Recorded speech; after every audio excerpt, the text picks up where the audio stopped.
Maths science ક્લબમાં આપ સૌનું સ્વાગત છે. ધોરણ 9 વિષય ગણિત, ચેપ્ટર નંબર 1 સંખ્યા પદ્ધતિ, એનો ભાગ 5.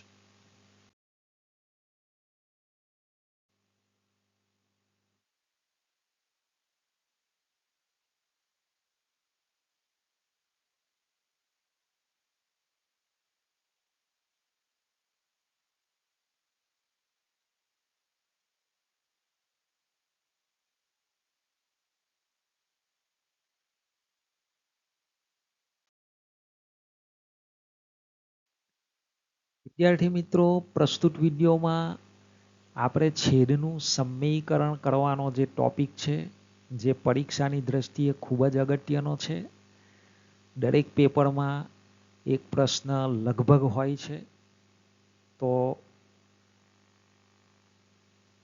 કોઈ પણ સંખ્યાના છેદનું સમયીકરણ કઈ રીતે થાય એની પ્રથમ આપણે થિયરી શીખીશું અને ત્યાર પછી એના ઉદાહરણો શીખીશું. તો છેદનું સમયીકરણ કોને કહે છે? કોઈ સંખ્યાના અસમય છેદને સમય બનાવવા માટે તે સંખ્યાના અંશ અને છેદ બંનેને કોઈક યોગ્ય સંખ્યા વડે ગુણવાની ક્રિયાને તે સંખ્યાના છેદનું સમયીકરણ કહે છે.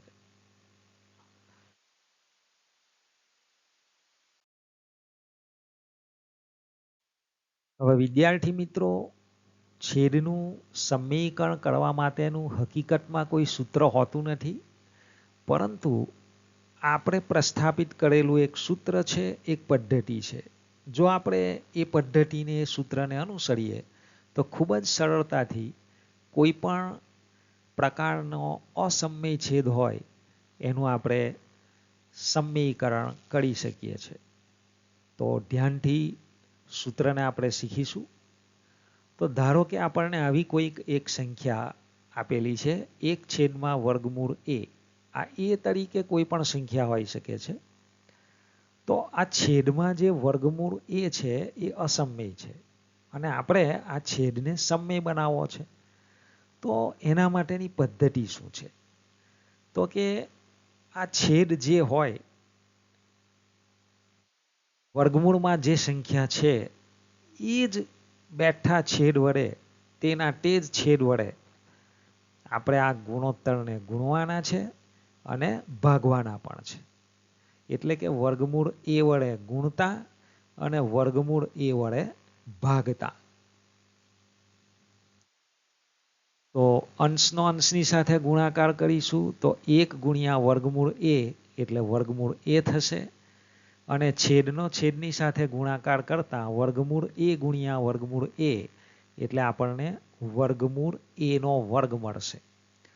અને આપણે જાણીએ છીએ કે કોઈ પણ સંખ્યા વર્ગમૂળમાં હોય અને જો એનો વર્ગ કરવામાં આવે તો વર્ગમૂળની નિશાની કાઢી નાખો તો જવાબ થઈ જાય a.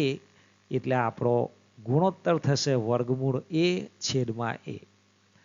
તો વિદ્યાર્થી મિત્રો, અહીં આપણે જોઈ શકીએ છીએ કે શરૂઆતમાં જે આપણને સંખ્યા આપી હતી એનો છેદ હતો વર્ગમૂળ a, કે જે અસમય સંખ્યા હતી, અને હવે એ બદલાઈને થઈ ગયો છે a, જે સમય સંખ્યા છે. તો એક આ પ્રમાણેની પદ્ધતિ છે, આ સૂત્ર છે. હવે આપણે બીજું પણ એક સૂત્ર શીખીશું.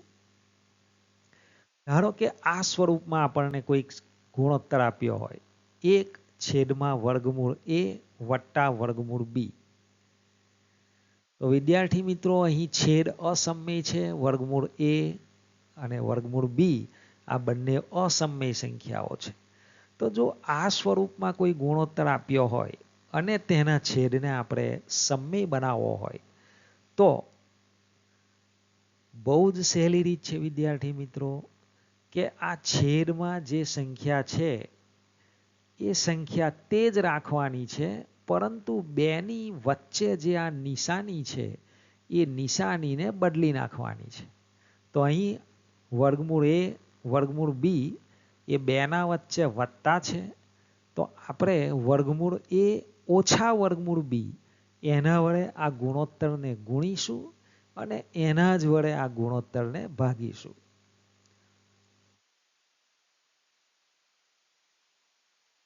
હવે અંશનો અંશની સાથે ગુણાકાર કરીએ એટલે 1 ગુણ્યા વર્ગમૂળ a ઓછા વર્ગમૂળ b એટલે જવાબ આવશે વર્ગમૂળ a ઓછા વર્ગમૂળ b. અને છેદમાં વર્ગમૂળ a વત્તા વર્ગમૂળ b ગુણ્યા વર્ગમૂળ a ઓછા વર્ગમૂળ b એટલે કે એક કૌંસમાં a વત્તા b ગુણ્યા બીજા કૌંસમાં a ઓછા b એવું હોય તો એના આપણે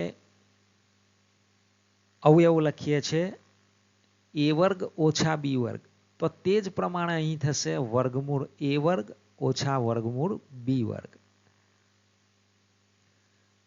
હવે આપણે જાણીએ છીએ કે વર્ગમૂળમાં કોઈ પણ સંખ્યા હોય અને એનો વર્ગ હોય તો વર્ગમૂળની નિશાની કાઢી નાખો એટલે સાદું રૂપ થશે વર્ગમૂળ a ઓછા વર્ગમૂળ b છેદમાં a ઓછા b.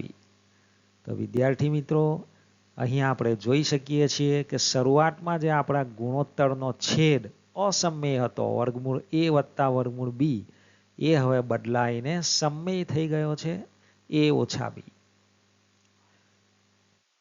હવે ધારો કે વિદ્યાર્થી મિત્રો આપણને અહીં વર્ગમૂળ a ઓછા વર્ગમૂળ b એમ આપ્યું હોય વટ્ટાની જગ્યાએ ઓછા હોય તો આપણે શું કરવાનું તો કે આ ઓછાની વિરોધી નિશાની વત્તા એટલે કે વર્ગમૂળ a વત્તા વર્ગમૂળ b વડે ગુણોત્તરને ગુણવાના અને વર્ગમૂળ a વત્તા વર્ગમૂળ b વડે ગુણોત્તરને ભાગવાના છે. એટલે અંશમાં થઈ જશે વર્ગમૂળ a વત્તા વર્ગમૂળ b અને છેદમાં તેનું તે જ રહેવાનું છે a ઓછા b ગુણ્યા a વર્ગમૂળ a વત્તા વર્ગમૂળ b એટલે વર્ગમૂળ a વર્ગ ઓછા વર્ગમૂળ b વર્ગ અને એનું સાદુરૂપ થશે a ઓછા b. તો આ બે સૂત્રો ખાલી તમે યાદ રાખો તો તમે કોઈ પણ સંખ્યાના છેદનું સમીકરણ સરળતાથી કરી શકો છો.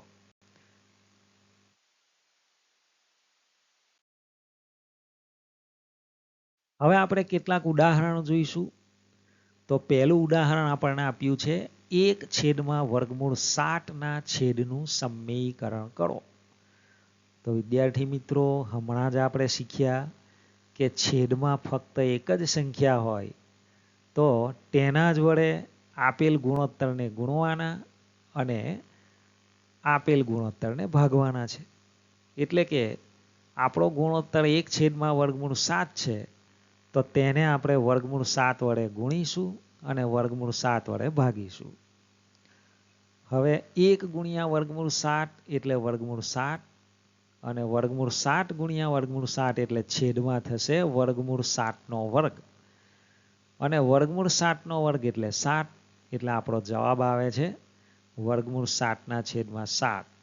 તો વિદ્યાર્થી મિત્રો આપણે જોઈ શકીએ છીએ અહીં કે શરૂઆતમાં આપણા ગુણોત્તરના છેદમાં અસમય સંખ્યા હતી વર્ગમૂળ 7 અને જે બદલાઈને હવે થઈ ગઈ છે 7 કે જે સમય છે એને જ કહેવામાં આવે છે છેદનું સમીકરણ.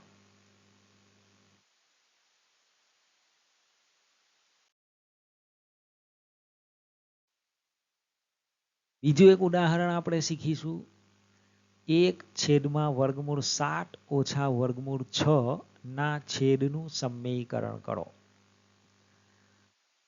તો વિદ્યાર્થી મિત્રો છેદમાં બે અલગ અલગ સંખ્યાઓ છે.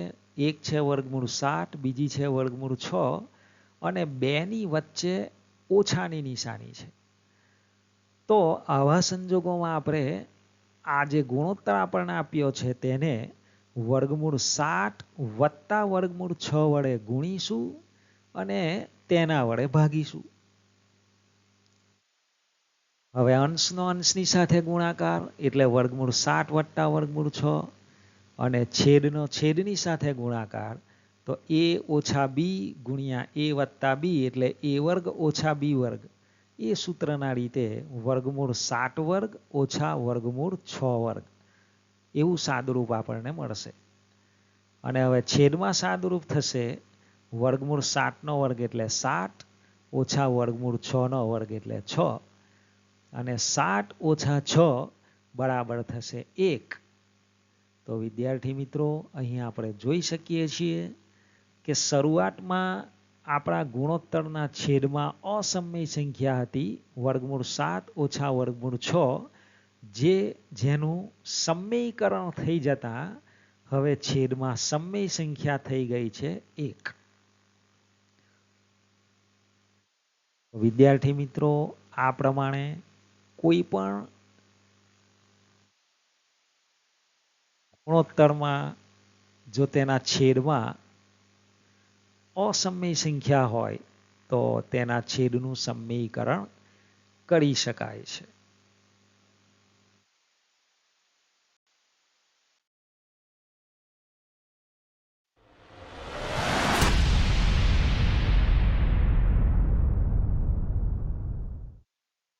વિદ્યાર્થી મિત્રો આ સાથે જ ચેપ્ટર નંબર 1 સંખ્યા પદ્ધતિના મોટા ભાગના જે અગત્યના ટોપિક્સ છે કે પરીક્ષામાંથી મોટા ભાગે તેમાંથી જ પ્રશ્નો પૂછાય છે તો એ અહીં સંપૂર્ણ થાય છે અને આ સાથે ચેપ્ટર 1 અહીં પૂર્ણ થાય છે.